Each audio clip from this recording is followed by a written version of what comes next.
Hello there. Just as Michel Barnier calls up the EU27 leaders to warn them of a no-deal Brexit, up comes the rumour mill with talk that the UK has rowed back on its fishing demands.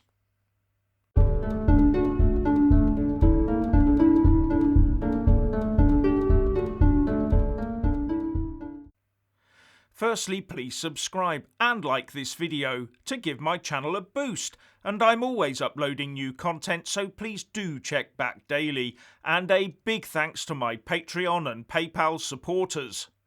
And there's another zany video on our new YouTube channel Central Broadcast UK, link in the descriptions box below. Michel Barnier, the EU's chief Brexit negotiator, is reported to have told EU27 leaders via video link this morning that serious gaps still exist on fisheries, governance and the level playing field, and that as a result, the chances of getting a deal are still in the balance. And there are also worries amongst the EU27 that Michel Barnier might be stretching the envelope of his negotiating mandate and be relinquishing more than he should to the UK. In fact, The Sun reports that EU27 leaders have told Barnier not to rush into a deal, with one senior EU diplomat saying that some member states would rather the talks went on into 2021, even if that meant a period of trading without a deal on WTO terms. The report also quotes the diplomat as saying, "There is a worry that because of this pressure of time, there is a temptation to rush. We told him, don't do that." But while the EU27 worry about a wobbly Barnier, out comes the rumour that the UK has walked back on its own fishing red line. The Guardian says, Boris Johnson has lowered his Brexit demands on Brussels by asking for up to 60% of catches in UK waters back from EU fishing fleets. But the gap between the negotiators remains wide, Michel Barnier told the bloc's capitals ahead of what he said would be a crucial 48 hours. Don't you just love the Remainer Guardian type take on this? Talking about the UK asking for up to 60% of catches in UK waters back from EU fishing fleets. The fish in our exclusive economic zone are 100% ours.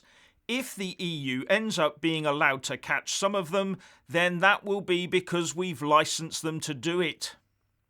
But what we're talking about from the EU here is a long-term or permanent demand for a large set quota, not an annual reappraisal.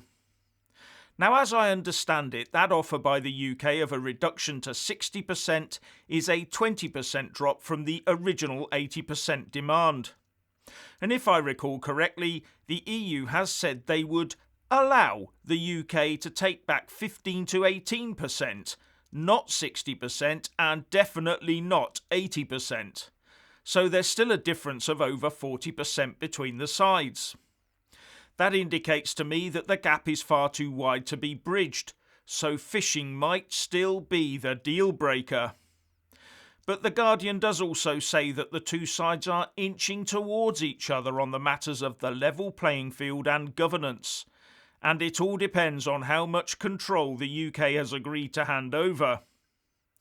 And as a result of these signals that a no deal is on the cards, the Irish Taoiseach, Michael Martin, has said that although he expects a deal, it would still be prudent to prepare no-deal contingency measures. I expect to see this being discussed in Brussels in the coming week and in advance of the December European Council, he said. And the Express quotes an unnamed EU diplomat who said, "We are quickly approaching a make-or-break moment in the Brexit talks. Intensive negotiations are continuing in London. As of this morning, it is still unclear whether negotiations can bridge the gap on issues like level playing field governance and fisheries."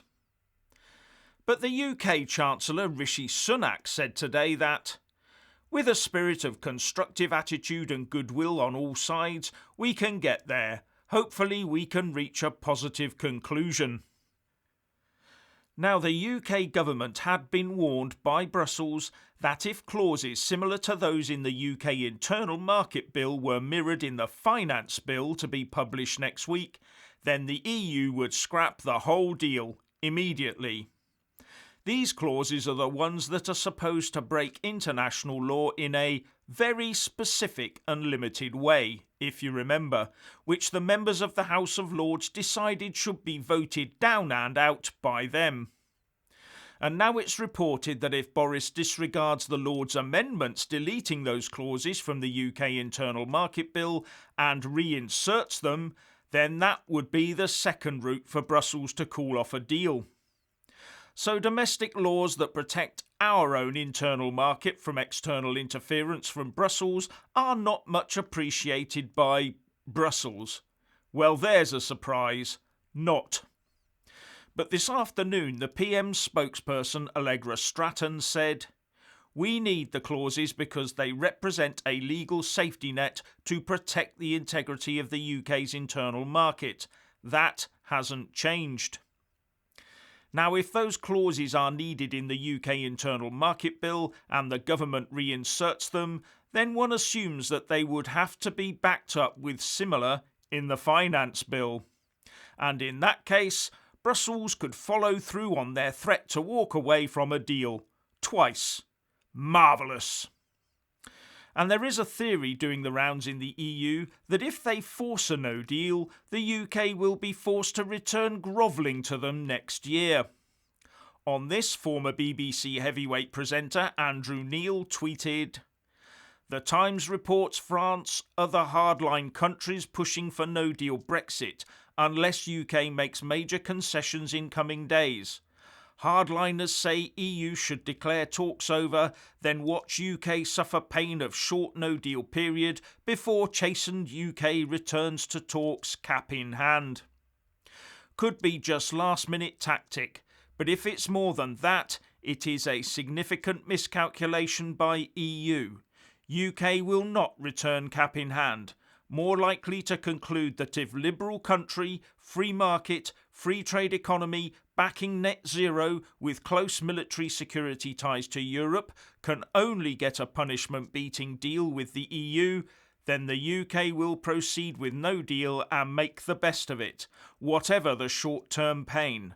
Instead of being chastened, UK likely to be defiant, and EU-UK relations would be in the freezer for years. Not good. Overall, I get the impression that there is movement as the two sides gradually erode the differences between their positions.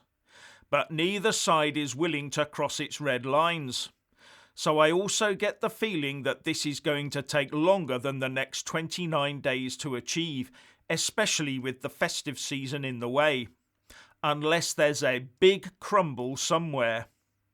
So maybe we are on course for a no-deal situation, with the UK having full control of its waters, laws, borders and money, and with extra laws in place to ensure our internal market remains secure from outside influence, from Brussels.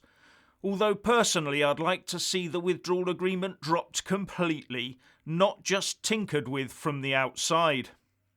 All very roller coaster, I know, but we've got more of this to come. Anyway, if you want to hear more from me, please don't forget to subscribe and also press that little bell, or you won't get any notifications.